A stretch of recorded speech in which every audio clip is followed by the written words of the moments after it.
Assalamualaikum warahmatullahi wabarakatuh. Perkenalkan, nama saya Elva Nur Cahyani dari kelas A22C absen 10 Man 1 Tulungagung. Di sini saya akan menjelaskan tentang amar dan nahi dalam pembelajaran usul fikih kelas 11 Madrasah Aliyah. Tentunya umat Islam sangat membutuhkan syariat Islam untuk menjalani kehidupannya. Apa sih yang dimaksud dengan syariat? Syariat itu adalah aturan serta kaidah-kaidah yang ditetapkan Allah terhadap hamba-hambanya agar mereka bisa menjalankan hidup tenang sesuai perintahnya. Adapun syariat yang berkaitan dengan perbuatan mukallaf terdiri dari dua macam, yaitu amar dan nahi, perintah dan larangan. Betapa pentingnya mempunyai pengetahuan kebahasaan tentang amar dan nahi untuk bisa memahami hukum-hukum syariat secara kafah atau menyeluruh. Apa sih yang dimaksud dengan amar dan nahi? Lafaz amar sendiri berarti perintah, sebagaimana Allah memerintahkan kepada hambanya lewat kalamullah atau Al-Quran yang diwahyukan kepada Nabi Muhammad SAW, atau perkataan seseorang yang membebankan sesuatu yang menunjukkan tuntutan atau permintaan terhadap orang lain.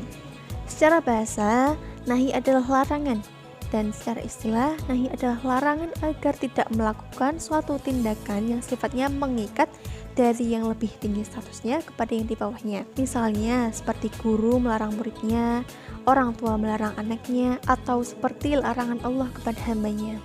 Contoh redaksi amar dalam Al-Quran yaitu wa aqimus sholata wa atuz zakah, yang artinya dirikanlah sholat dan tunaikanlah zakat. Quran Surat Al-Baqarah ayat 43.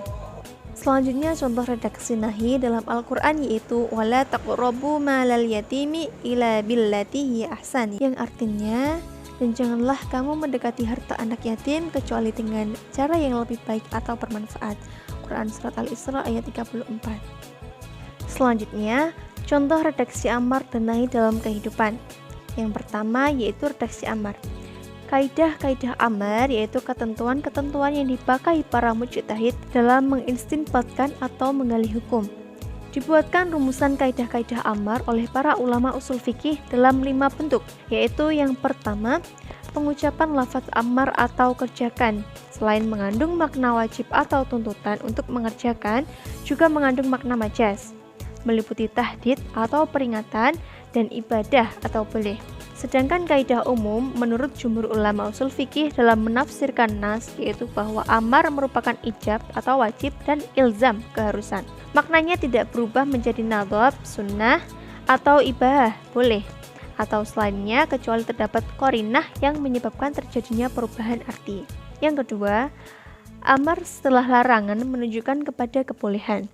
Maksudnya, apabila ada perbuatan-perbuatan yang sebelumnya dilarang, lalu datang perintah mengerjakan, maka perintah tersebut bukan perintah wajib, tetapi hanya bersifat membolehkan. Yang ketiga, pada dasarnya, amar atau perintah itu menghendaki segera dilaksanakan. Maksudnya adalah ketika mendengar adanya amar atau perintah, segera dilaksanakan dengan secepatnya tanpa direntangi waktu. Jika tidak, maka berdosa.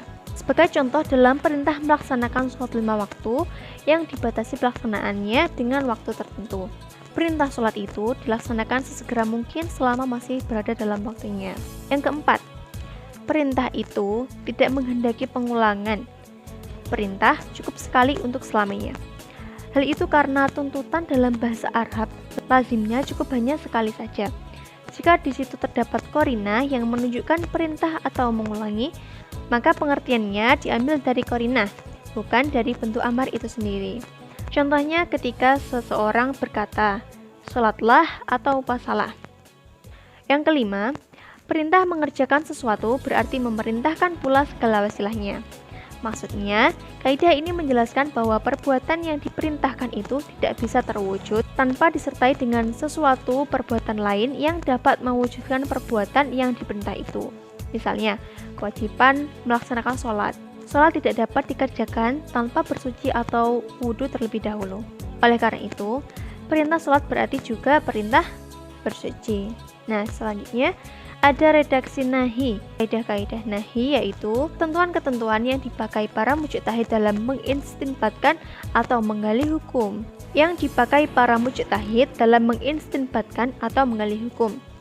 Adapun rumusan kaidah-kaidah nahi oleh ulama usul fikih dalam 4 bentuk, yaitu yang pertama, pada dasarnya larangan itu menunjukkan haram seperti larangan Allah yang terdapat pada surat Al-Isra ayat 32 yang artinya janganlah engkau mendekati zina.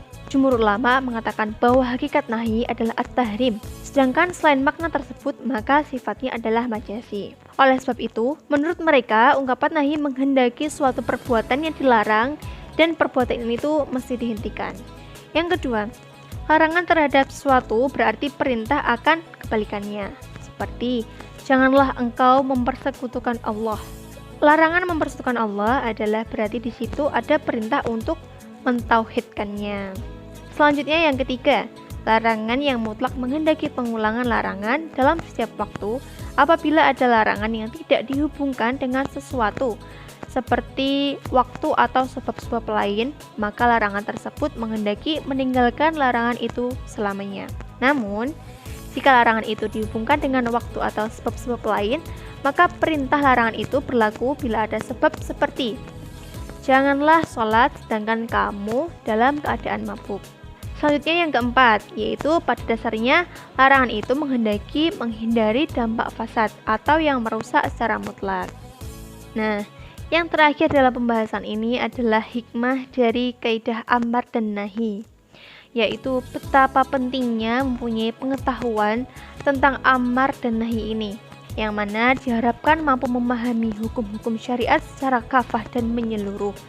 Dan perlu diketahui pula dalam setiap hati manusia, bahwa di dalam semua perintah Allah pasti ada maslahah dan manfaat yang terkandung di dalamnya, yang mungkin manusia itu sendiri tidak menyadari karena keterbatasan pikiran dan sedikitnya ilmu yang dimiliki. Baik, sekian penjelasan terkait materi amar dan nahi dari saya. Semoga dapat memberikan manfaat dan pemahaman kepada teman-teman semua. Mohon maaf apabila ada perkataan yang kurang tepat dan kurang berkenan di hati. Saya akhiri. Wassalamualaikum warahmatullahi wabarakatuh.